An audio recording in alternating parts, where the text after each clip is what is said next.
प्रिय परीक्षार्थियों, इस वीडियो में हम यूपी बोर्ड परीक्षा 2025 गणित विषय में मॉडल पेपर 2025 अभ्यास हेतु को हल करेंगे।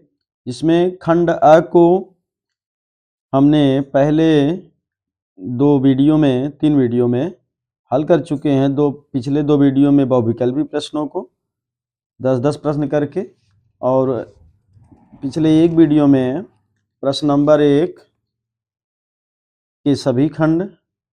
उसके बाद इस वीडियो में प्रश्न नंबर 2 के सभी खंड को हल करेंगे। पहला प्रश्न है प्रश्न नंबर 2 का प्रश्न नंबर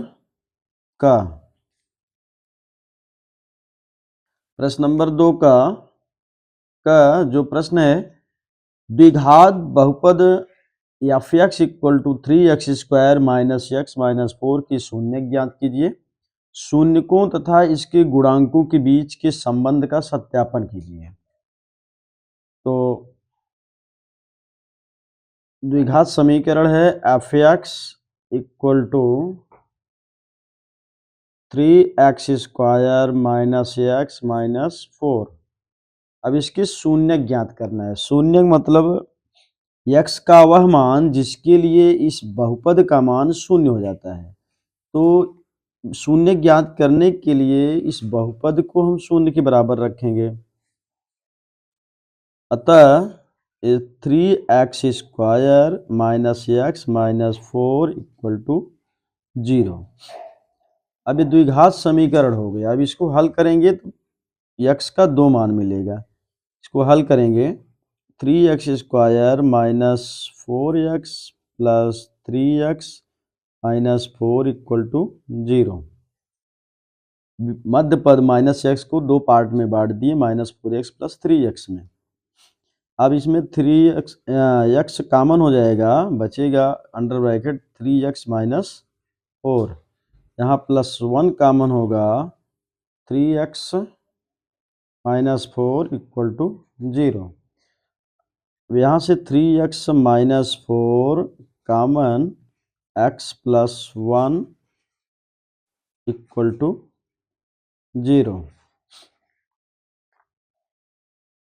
अब चूंकि इन दोनों का गुणनफल शून्य है, इसलिए या तो यह पद 0 होगा या तो यह 0 होगा। तो इसको 0 करने के पर x का मान 4/3 मिलेगा, और इसको 0 करने पर x का मान -1 मिलेगा। ये दो शून्यक प्राप्त हुए। अब शून्यकों और इसके गुणांकों के बीच संबंध का सत्यापन करना है। तो किसी द्विघात समीकरण के दो मूल होते हैं, अल्फा और बीटा। तो अल्फा और बीटा का योगफल होता है -b/a, जहाँ b जो है x का गुणांक होता है। द्विघात समीकरण में या द्विघात बहुपद में x का गुणांक जो है b होता है, और x² का गुणांक a होता है। तो अब अल्फा का मान यहाँ पर आया 4/3, और बीटा का मान -1 आया है, ऋण 1। इसको जोड़िए बाएं पक्ष में, अल्फा की जगह 4/3, बीटा की जगह -1 रखेंगे, और यहाँ पर b का मान रखिए। b का मान देखेंगे यहाँ -1 है, -1, और a का मान 3 है। अब देखते हैं दोनों पक्ष अगर बराबर आता है तो समझिए ये फार्मूला सही है। शून्यकों तथा इसके गुणांकों के बीच संबंध का सत्यापन करना है। तो शून्यक हैं अल्फा और बीटा, और इसके गुणांक जो है ए बी सी होते हैं। x² का गुणांक a, b का गुणांक b, x का गुणांक b, और c अचरपद c। तो अब देखते हैं 4/3 ऋण धन ऋण गुणा ऋण होता है 1 बराबर ऋण गुणे ऋण धन होता है बराबर 1/3। 4/3 में से 1 घटाएंगे, 1/3 आएगा बराबर 1/3। तो इस तरह से इसके गुणांकों का और शून्यकों का सत्यापन हुआ।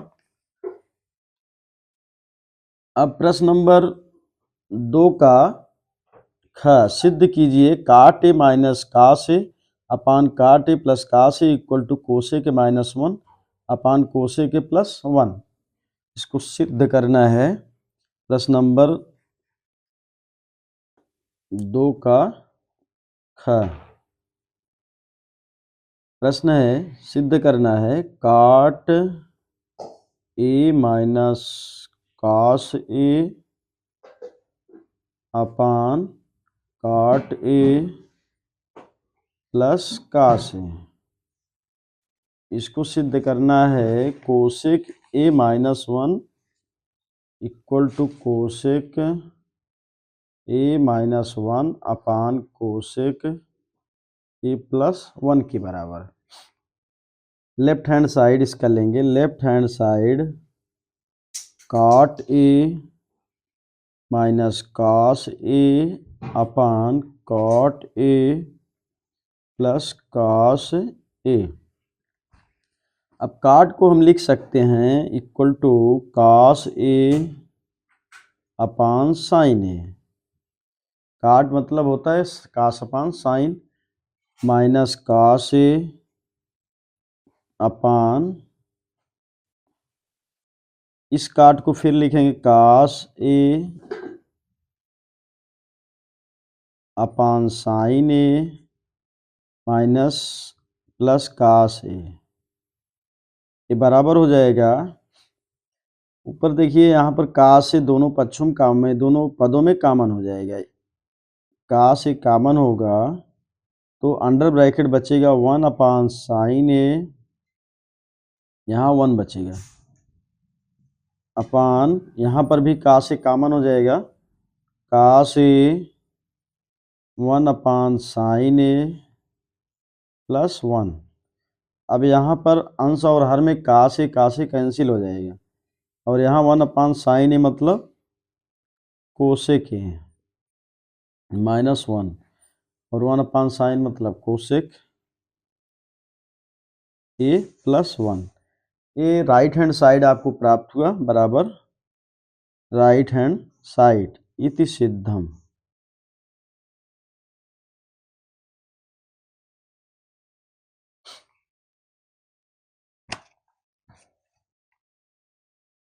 प्रश्न नंबर 2 का ग।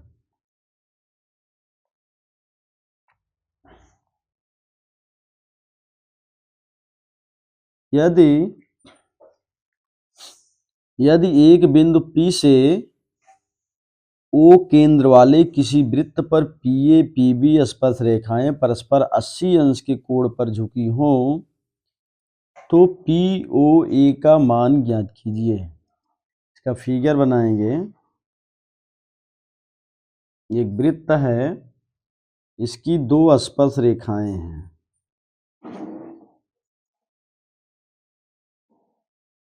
ये स्पर्श रेखा फर्स्ट हो गई, स्पर्श रेखा सेकंड हो गई, वो केंद्र है इसका। अब इसको टच मिलाएंगे, ये त्रिज्या है,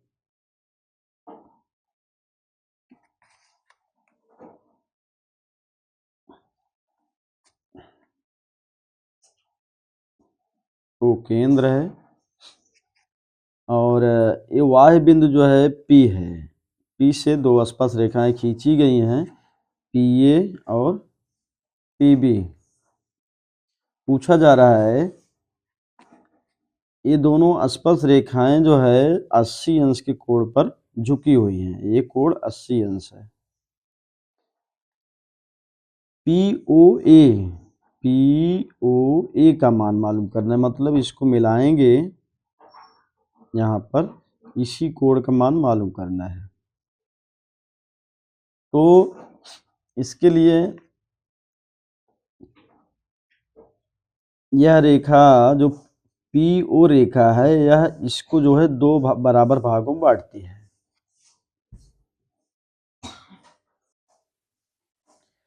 बिंदु P को O से मिलाने वाली रेखा PO जो है इस कोण APB को 2 बराबर भागों में बांटती है, समद्विभाजित करती है। लिखेंगे कोण APO बराबर कोण BPO। चूंकि रेखा पी ओ कोण ए पी बी को समद्विभाजित करती है। इसलिए कोण यह जो है, इसलिए कोण ए पी ओ बराबर 40 डिग्री, 80 बटे तो बराबर 40 डिग्री। कोण पुनः कोण पी ए ओ बराबर 90 अंश। चूंकि ए ओ ए लंब पी ए त्रिज्या जो है स्पर्श रेखा पर लंब होती है, इसलिए कोण पूछा जा रहा है कोण पी ओ ए का मान, कोण पी ओ ए बराबर, क्योंकि किसी त्रिभुज के तीनों अंतःकोणों का योगफल 180 अंश होता है, तो हो जाएगा 180 अंश माइनस यह दोनों कोण 40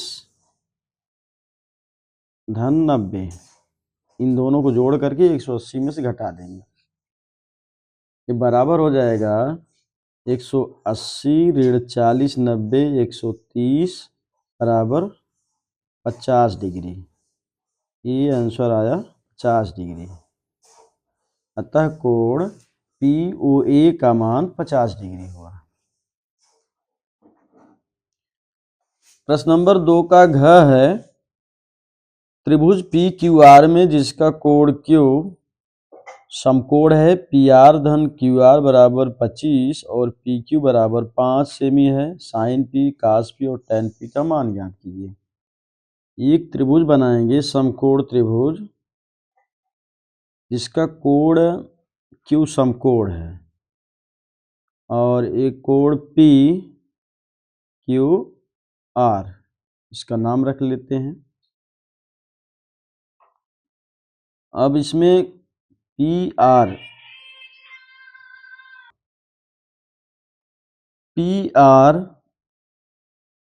धन क्यू आर, पी आर धन क्यू आर बराबर 25 दिया है और पी क्यू का मान जो है वो 5 दिया है, पी क्यू बराबर 5 सेंटीमीटर। अब इसमें पहले तो हम इस सभी भुजाओं का मान निकालेंगे, केवल पी क्यू का मान मालूम है, पी आर और आर क्यू का मान निकालना पड़ेगा। पाइथागोरस प्रमेय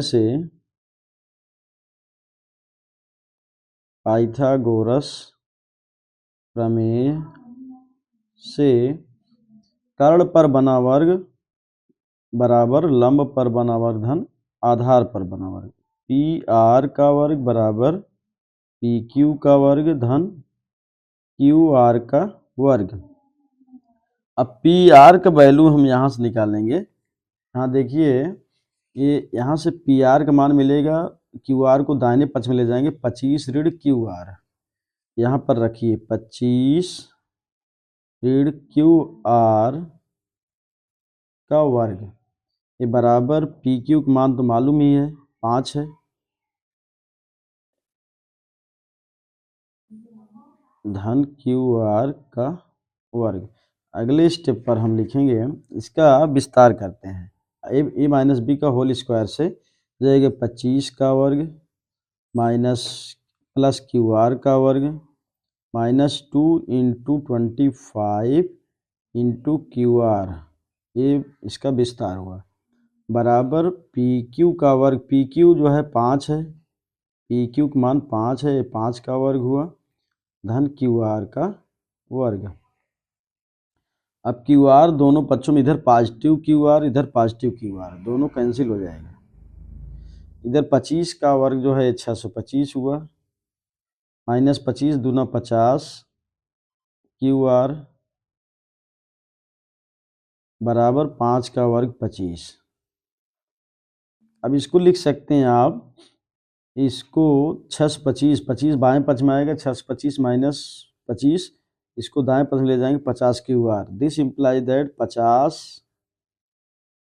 क्यू आर बराबर 6 25 माइनस 25।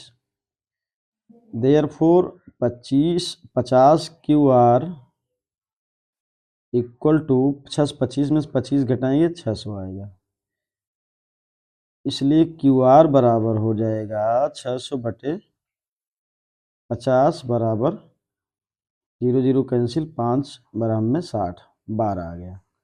अब इसको जो है यहाँ पर रखें, क्यू आर का मान 12 आ गया। अभी पी आर का मान मालूम करना है। अभी समीकरण देखिए, इसमें पी आर धन क्यू आर बराबर 25, क्यू आर का मान जब 12 रखेंगे इसका मान जो है वो 13 आ जाएगा। Therefore P R equal to 25 minus Q R बराबर 25 ऋण 12 बराबर 13, इसका मान 13 आ गया। अब यहाँ से आप को निकालना है साइन पी। साइन पी बराबर लंब बटे कर्ण होता है, लंब बटे कर्ण, और ये हो जाएगा लंब। यहाँ पर देखिए इस कोण पी के लिए लंब है या कर्ण है, ये 12 बटे 13 हो जाएगा। और कास फिर किसका मान निकालें, कास पी टैन पी। कास पी का मान आधार बटे कर्ण होता है। कास मतलब आधार का मान है 5, कर्ण का मान है 13। टैन का मान होता है, टैन जो है लंब बटे आधार होता है, लंब बटे आधार। लंब का मान जो है वो 12 है और आधार का मान 5 है। इस तरह से साइन पी, कास पी, टैन पी का वैल्यू प्राप्त हुआ।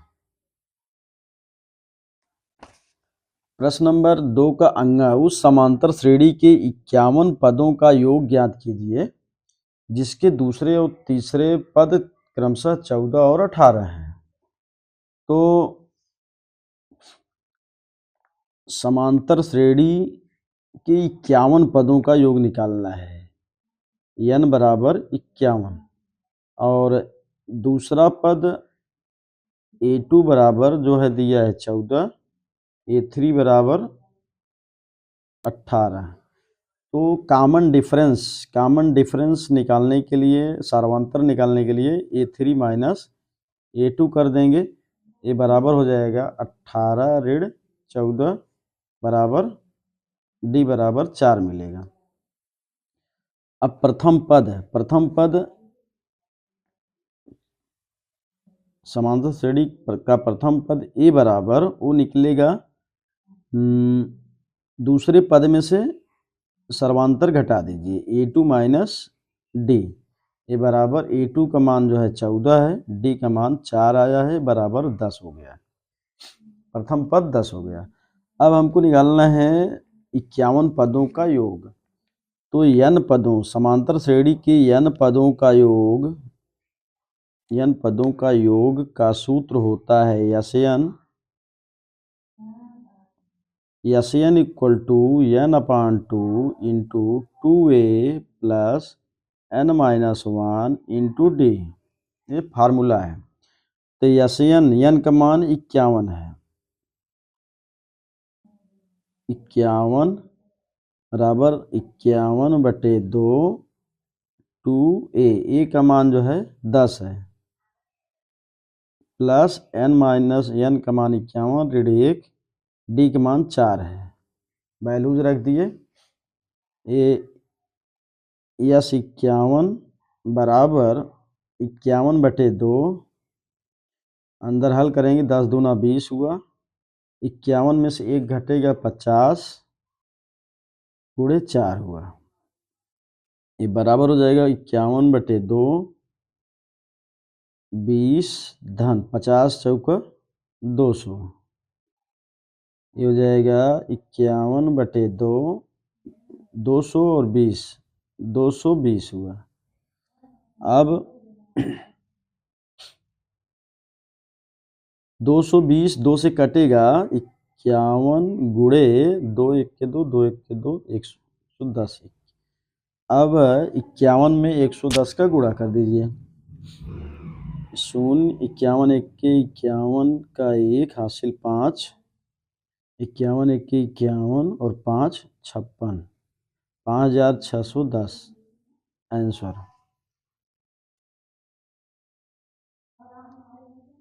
प्रश्न नंबर 2 का च है, कोई बर्तन एक खोखले अर्धगोले के आकार का है जिसके ऊपर एक खोखला बेलन अध्यारोपित है। अर्धगोले का व्यास 14 सेमी है। इस बर्तन की कुल ऊंचाई 13 सेमी है। इस बर्तन का आंतरिक पृष्ठीय क्षेत्रफल ज्ञात कीजिए। तो प्रश्न है, एक जैसे अर्धगोला है और इस पर एक खोखला बेलन अध्यारोपित है। अब इसका जो है व्यास जो है वो 14 सेमी है, मतलब इसकी त्रिज्या जो है वो 7 हो जाएगी। अब पूरे बर्तन की ऊंचाई 13 सेमी है, तो यहाँ से लेकर यहाँ तक ये पूरा 13 है। पूरे बर्तन की ऊंचाई 13 सेमी है। अब जब 13 यहाँ से यहाँ तक 7 है तो ये 6 हो जाएगा, मतलब बेलन की ऊंचाई 6 हो जाएगा। तो अब इसका निकालना है आंतरिक पृष्ठीय क्षेत्रफल। बर्तन का आंतरिक पृष्ठीय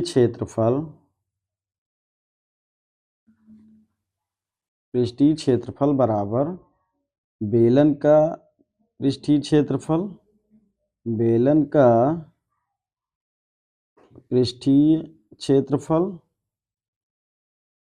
धन अर्धगोले का पृष्ठीय क्षेत्रफल। तो बेलन का पृष्ठीय क्षेत्रफल होता है 2 पाई आर एच और अर्धगोले का होता है 2 ए स्क्वायर। पूरे गोले का पृष्ठीय क्षेत्रफल 4a स्क्वायर होता है, अर्धगोले का 2a स्क्वायर हो जाएगा। ये जहाँ ये क्या है उसकी त्रिज्या है, यहाँ पर r जो है बेलन की त्रिज्या है, h ऊंचाई है बेलन की, ये जो है स्मॉल अर्धगोले की त्रिज्या है। इसको वैल्यूज रखेंगे 2 इंटू 22/7 पाई का मान 22/7 गुणे त्रिज्या जो है बेलन का वो 7 है और ऊंचाई जो है वो 6 है।